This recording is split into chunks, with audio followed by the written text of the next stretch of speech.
ফেব্রুয়ারি মাস শোকের মাস। 52 ভাষা আন্দোলনে রফিক, সালাম, বরকত, জব্বারের রক্তের বিনিময়ে আমরা ভাষা পেয়েছিলাম, হারিয়েছিলাম অনেকগুলো সূর্য সন্তান। তার চেয়েও অনেক বেশি সূর্য সন্তান হারিয়েছি আমরা 2009-এর 25শে ফেব্রুয়ারিতে। যাদের হারিয়েছি তাদের হারানোর মধ্য দিয়ে আমরা বাংলাদেশের সার্বভৌমত্বের ভিতকে আঘাত করেছি। তাদের হারানোর মধ্য দিয়ে বাংলাদেশের কবর রচনা করেছি। তাদের হারানোর মধ্য দিয়ে বাংলাদেশের মাটিতে নৈরাজ্যবাদের জন্ম হয়েছে, নৈরাজ্যবাদ প্রথিত হয়েছে। যে সাবজেক্ট এখানে উপস্থাপন করা হয়েছে, ক্ষমতায় টিকে থাকতে আওয়ামী লীগ সরকার বিডিআর হত্যাকাণ্ড ঘটিয়েছে, আমি আশা করি বিচারকরা তাদের বিচারের মার্ক দিয়ে ফেলছেন। আমি যে কারণে খোলামেলা বলতে পারি, কেউ হাতে তালি দেবেন না। আসলে এটা আওয়ামী লীগকে ক্ষমতায় টিকিয়ে রাখার জন্য একটি ইন্টারন্যাশনাল কনস্পিরেসি ছিল। আওয়ামী লীগ ক্ষমতায় থাকলে বাংলাদেশের উপরে আধিপত্যবাদী শক্তির, সাম্রাজ্যবাদী শক্তির, দখলদারিত্ববাদী শক্তির যে পথ সুগম হয়, কুসুমাস্তীর্ণ হয়, সেইটা করার জন্যই আমাদের বাংলাদেশের বহুল প্রচলিত একটি প্রবাদ আছে, বিয়ের রাতে বিড়াল মেরে নিতে হয়। জানুয়ারিতে ক্ষমতা নিলেন, ফেব্রুয়ারিতে এত বড় একটি হত্যাকাণ্ড দিয়ে ঝিকে মেরে বউকে শেখানোর মতো করে সমস্ত সেক্টরকে আপনি একটা আতঙ্ক ছড়িয়ে দিলেন। এভাবেই আওয়ামী লীগকে ক্ষমতায় টিকিয়ে রাখার জন্য একটি পদক্ষেপ বাংলাদেশের মাটিতে ইতিহাসের জঘন্যতম একটি অধ্যায় রচনা করা হয়েছিল। এরপর একে একে বাংলাদেশের সমস্ত সাংবিধানিক প্রতিষ্ঠানকে ধ্বংস করা হয়েছে। একে একে সরকারের সমস্ত ডিপার্টমেন্টকে রাজনৈতিক দুর্বৃত্তায়নের কাছে নতজানু করা হয়েছে। এরপর একে একে বাংলাদেশকে ধ্বংসের দ্বার প্রান্তে নিয়ে যেয়ে বাংলাদেশের স্বাধীনতা এবং সার্বভৌমত্বকে বিপন্ন করা হয়েছে। বাংলাদেশ একটি চোরাবালি সময়ের সন্ধিক্ষণে দাঁড়িয়েছিল। আমরা শুনেছি একটি বন্ধু রাষ্ট্র বন্ধুত্বের হাত বাড়িয়ে দেওয়ার নাম করে বাংলাদেশের লুটপাটের রাজত্ব কায়েম করেছিলেন। এখানে বিনা ভিসায় অসংখ্য বিদেশিদের চাকরির ব্যবস্থা করা হয়েছিল, প্রশ্ন করার কেউ ছিল না। সরকার ব্যবস্থা, গভর্নেন্সকে দুর্বল করা হয়েছিল।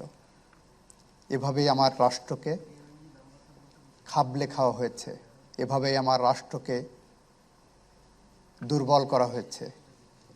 এভাবে আমার সার্বভৌমত্বকে ক্ষয়িষ্ণু ধারায় নিয়ে যাওয়া হয়েছে, যার বিরুদ্ধে জুলাই বিপ্লবের মধ্য দিয়ে বাংলাদেশের মানুষ তার রাষ্ট্র ব্যবস্থাকে আবার ফিরিয়ে এনেছে, তার গণতান্ত্রিক ব্যবস্থাকে ফিরিয়ে এনেছে। এখন প্রশ্ন উঠেছে পঞ্চদশ সংশোধনী 2011 সালে পাশ করার মধ্য দিয়ে ক্ষমতা পাকাপোক্ত করা হয়েছে। পঞ্চদশ সংশোধনী পাশ করা সম্ভবপর হয়েছে বিয়ের রাতে বিড়াল মারার মধ্য দিয়ে। 14 সালের নির্বাচন সম্ভব হয়েছে সবার মধ্যে একটা ভীতি এবং আতঙ্ককর পরিস্থিতি তৈরি করার মধ্য দিয়ে। একটি রাষ্ট্র কতটা নির্লজ্জ হতে পারলে বাংলাদেশে খুন গুমের সাথে জড়িত যে কাউকে এভাবে নির্লজ্জ বেহায়ার মতো আন্তর্জাতিক পরিমণ্ডলের সমর্থন জুগিয়ে যেতে পারে, খুনির পক্ষে অবস্থান নিতে পারে, আন্তর্জাতিক আইনের লঙ্ঘন করে, এক্সট্রাডিশন চুক্তি লঙ্ঘন করে একজন খুনিকে আশ্রয় দিয়ে একটি রাষ্ট্র বাংলাদেশের মানুষের মুখোমুখি দাঁড়িয়েছে। আমরা সেই পরিস্থিতি কখনো প্রত্যাশা করি নাই। পরিস্থিতি হয়ে গেছে, বাংলাদেশের মানুষ ঐক্যবদ্ধভাবে সেটা মোকাবেলা করছে। এখন প্রশ্ন এসেছে, অনেকেই বলছেন সঠিক বিচার চাই। বিচারের একটা প্রক্রিয়া শুরু হয়েছে, বিচারের নামে অনেকটা প্রহসনও দেখেছি আমরা। বিচারের শেষ প্রান্তে আপিলও নিষ্পত্তি হয়েছে। প্রকৃত মাস্টার মাইন্ডরা ধরাছোঁয়ার বাইরে।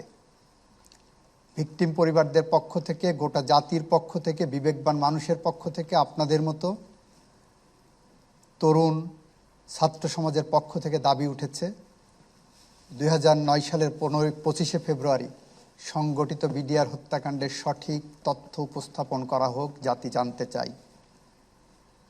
বর্তমান অন্তর্বর্তীকালীন সরকার তার যথাযথ পদক্ষেপ গ্রহণ করে একটি কমিশন গঠন করেছেন। সেই কমিশন গঠন প্রক্রিয়ার মতামতের সময় আমি দ্ব্যর্থহীনভাবে বলেছি, এমন একজন মানুষকে দিয়ে কমিশন গঠন করেন যে তার সমস্ত ভয় ভীতি উপেক্ষা করে সত্য উপস্থাপন করতে কুণ্ঠিত হবে না, ব্যর্থ হবে না, ভীত হবে না, আতঙ্কিত হবে না, যে সত্যের পক্ষে দাঁড়িয়ে দেশের জন্য তার জীবন বিপন্ন করতে প্রস্তুত থাকবে। বাংলাদেশ সরকার, আমি বিশ্বাস করি, তার সঠিক ব্যক্তিকে পেয়ে তার হাতেই এই কমিশনের দায়িত্ব দিয়েছেন। আমরা একটা আইনের ছাত্র হিসাবে দীর্ঘদিন ধরে রুলস অফ এভিডেন্সে একটা তত্ত্ব ফলো করি। সেই তত্ত্বটি হলো man may tell lies but circumstances can never. মানুষ মিথ্যা কথা বলতে পারে, কিন্তু ঘটনার পারিপার্শ্বিকতা কখনো মিথ্যা কথা বলবে না। আপনার এখানে বিডিআর হত্যাকাণ্ড ঘটেছে, শেখ হাসিনা পার্সোনালি উপস্থিত ছিলেন না। আলটিমেট বেনিফিশিয়ারি কে? সেনাবাহিনী প্রধানকে কে নির্দেশ দানে বিরত ছিলেন? কেন ছিলেন? কেন রাজনৈতিক নেতৃত্ব ওখানে বিডিআরের ওখানে যে হারবারিং করেছে? আমি গতকালকে একটি ইউটিউবে দেখছিলাম, একজন সেনা সদস্যের পরিবার বলছেন তার হাজব্যান্ড, আরেকজনের ভাই টেলিফোন করে বলেছেন আওয়ামী লীগের, যুবলীগের নেতাকর্মীরা বিডিআরের পোশাক পরে ভিতরে হত্যাকাণ্ডে জড়িত হয়ে পড়েছেন। আশা করি কমিশন এগুলো বের করে আনবেন। এটাকে বলা হয় সার্কামস্টেন্সিয়াল এভিডেন্স, এটাকে বলা হয় পারিপার্শ্বিক সাক্ষ্যবস্তু। এর মধ্য দিয়ে প্রমাণিত হয় এই বিডিআর হত্যাকাণ্ড কোনো অর্ডিনারি ক্রাইম ছিল না, এটা কোনো অর্ডিনারি মিউটিনি ছিল না। এটা আমার রাষ্ট্র ব্যবস্থাকে ধ্বংস করার জন্য, আমার স্বাধীনতা এবং সার্বভৌমত্বকে বিপন্ন করার জন্য, এদেশে নৈরাজ্যবাদী শক্তিকে দীর্ঘস্থায়ী ক্ষমতায় রেখে বাংলাদেশের মানুষকে জিম্মি করার জন্য, বাংলাদেশের মানুষের ভোটাধিকার হরণ করার জন্য আমার 57 জন চৌকস সেনা কর্মকর্তাকে হত্যা করা হয়েছিল। আমরা বিবেকবান মানুষ হিসেবে সেই সমস্ত হত্যাকাণ্ডের বিচার চাই। হত্যাকাণ্ডের সাথে যারা মাস্টার মাইন্ড ক্রিমিনাল কনস্পিরেসিতে ছিল, একটু হ্যাঁ একটু কাটবে, একটু হ্যাঁ, ওই যে মাইক্রোফোনের সমস্যা হচ্ছে একটু। কত লাগবে?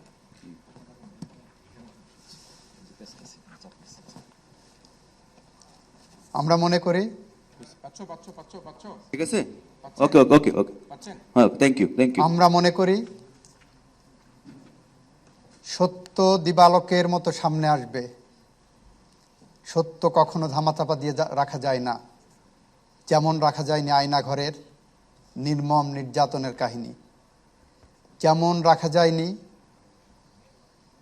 জুলাই বিপ্লবে প্রায় 2000 তরতাজা জীবনের রক্তের বিনিময়ে যে বিপ্লব হয়েছে, সেই বিপ্লবে যাদের অবদান, যাদের আত্মত্যাগ, যাদের পঙ্গুত্ব, যাদের সর্বহারা, সব হারানোর বেদনা, ঠিক একইভাবে 25শে ফেব্রুয়ারির এই নির্মম হত্যাযজ্ঞের সমস্ত তথ্য আগামী দিন আমরা জানতে পারব। এই প্রত্যাশা রেখে, এই প্রত্যয় ব্যক্ত করে আমি আমার কথা শেষ করছি। আমি আশা করি বিচারকরা তাদের সঠিক মূল্যায়ন করে যে রায় দেবেন, সবাই সেটাকে স্বাভাবিকভাবে নেবেন এবং এরকম একটি বিতর্কে অংশগ্রহণ করতে পারে উভয় পক্ষই নিজেদেরকে ধন্য মনে করবেন। হার জিত থাকবেই। তার মধ্য দিয়ে আপনারা যে প্রাণবন্ত বিতর্ক করেছেন, সে কারণে আপনাদের সবাইকে ধন্যবাদ জানিয়ে আমি আমার কথা শেষ করছি। খোদা হাফেজ, বাংলাদেশ জিন্দাবাদ। সবাইকে ধন্যবাদ। আমার সামনে কয়েকটি প্রশ্ন আছে। একটি হলো, বিডিআর হত্যা মামলায় তদন্ত কমিশন সাবেক প্রধানমন্ত্রী শেখ হাসিনাকে দেশে ফিরিয়ে আনা অথবা ভারতে গিয়ে জিজ্ঞাসাবাদের কথা বলেছেন। এ বিষয়ে আপনার বিশ্লেষণ কি? ওনারা সঙ্গত কারণেই সঠিকভাবেই আইনি প্রক্রিয়ায় এটা বলেছেন। তদন্ত কমিশনের যে ক্ষমতা, সেই ক্ষমতা আইনি ক্ষমতা। যে কোনো ব্যক্তিকে যে কোনোভাবে ওনারা সামন করতে পারেন এবং তাকে জিজ্ঞাসাবাদের মুখোমুখি করতে পারেন। এখানে আইনের কোনো ব্যত্যয় নাই। এখানে ওনারা যদি তাকে জিজ্ঞাসাবাদ করতে চান, যে আইনি প্রক্রিয়ায় দুইভাবেই সম্ভব। এখানে আইনি কোনো ব্যত্যয় থাকবেন এবং ওনার বিরুদ্ধে যদি কোনো রিপোর্ট আসে, সেখানে আরও বলা যাবে ওনাকে due process of law and right to be heard, তার ন্যায় বিচারের অধিকার, তার নিজের উত্তর দেওয়ার অধিকারকে সমুন্নত রাখার চেষ্টা করেছেন এই কমিশন। আরেকটি প্রশ্ন আছে, পিলখানা হত্যাকাণ্ড প্রতিবেশী রাষ্ট্রের সম্পৃক্ততা ছিল বলে কথিত আছে। আপনার বিশ্লেষণ কি? এটা বক্তাদের মধ্য দিয়ে এসেছে, আপনারা দেখেছেন। এটা দিবালোকের মতো সত্য। এই কমিশন গঠন হওয়ার পরে বা আগে কিভাবে পার্শ্ববর্তী রাষ্ট্র এই বিষয়টিকে তাদের গুরুত্ব সহকারে দেখছেন। সুতরাং এটাকে বলা যায় ঠাকুর ঘরে কে আমি কলা খাইনি। একটি অভিযোগ আসছে, আপনি এত তৎপর হয়ে উঠেছেন এবং কিভাবে এখানে সম্পৃক্ত ছিলেন সেটা কমিশন আশা করি বের করবেন। তার আগে এই বিষয়ে সুনির্দিষ্টভাবে কিছু বলা আমার জন্য ঠিক হবে না। বিডিআরে সংঘটিত ঘটনা কি বিদ্রোহ ছিল নাকি ষড়যন্ত্রের মাধ্যমে হত্যাকাণ্ড ঘটেছিল? এই প্রশ্ন সুপ্রিম কোর্টের সামনে এসেছিল। এটা কি মিউটিনি নাকি হত্যাকাণ্ড? সুপ্রিম কোর্ট বলেছেন এটা হত্যাকাণ্ড, হত্যা মামলায় সাজা হয়েছে। This was not a mere mutiny. সুতরাং এটা সুপ্রিম কোর্ট ডিসাইড করে দিয়েছেন। আরেকটি প্রশ্ন, বিডিআর হত্যাকাণ্ডের ঘটনার সাবেক সেনাপ্রধান মঈনুল আহমেদ নিষ্ক্রিয় থেকে কোনো পক্ষকে সমর্থন করেছিলেন কিনা, বিষয়টিকে কিভাবে দেখছেন? ব্যক্তিগতভাবে যদি মনে করেন, তাহলে আমি বলবো আমার ব্যক্তিগত মতামত, মঈনুল আহমেদের প্রচ্ছন্ন নিষ্ক্রিয়তা ছাড়া এ হত্যাকাণ্ড সম্ভব ছিল না। মঈনুল আহমেদ তৎপর হতে পারতেন, উনি কমান্ডিংয়ের অপেক্ষায় ছিলেন। ওনার কর্মকর্তারা মারা যাচ্ছেন, ওনার দায়িত্ব ওনার অফিসারদের রক্ষা করা। উনি হাইকমান্ডের নির্দেশনার অপেক্ষায় ছিলেন, এটা তার own admission. This admission is not a good excuse. এটা উনি যে ডিফেন্স নেওয়ার চেষ্টা করছেন, উনি কিছু জানতেন না, উনি ফেরেস্তা ছিলেন, এটা আমি মনে করি না। সেনা কর্মকর্তাদের রক্ষায় বাংলাদেশ সেনাবাহিনীর রেস্কিউ টিমকে সেখানে যাবার অনুমতি না দেওয়ার কারণ কি ছিল, এটা জানতে চেয়েছেন। বলেছি, বক্তারা বলেছেন, কেউ বলেছেন আন্তর্জাতিকভাবে ভারতের আধিপত্যবাদী শক্তির মনোভাবের কারণে, কেউ বলেছেন সরকারকে দীর্ঘায়িত করার জন্য। দুইটা একে অন্যের পরিপূরক। আগের প্রশ্নের সাথে যদি এটাকে সম্পৃক্ত করি, মঈনুল আহমেদ বললেন এটা আমি করতে পারি নাই।